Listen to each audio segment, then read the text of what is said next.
என்னைய வெளியே சலம்பலு தூக்கு தூர வந்துட்டான்னு நினைக்கிறேன். உட்கார்ந்திருக்க நம்மால் ஒருத்தனை ஏந்திரிக்க கூடாது. ஏத்தி கட்டின வேட்டி இறங்க கூடாது.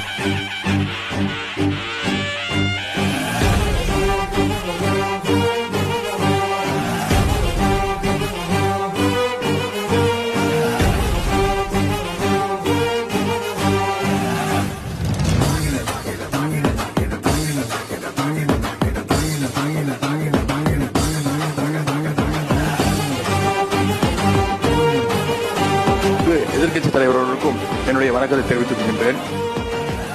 மக்களுக்கு அடிப்படை சமூக நீதியான பாதுகாப்பை கூட உறுதி செய்ய இயலாத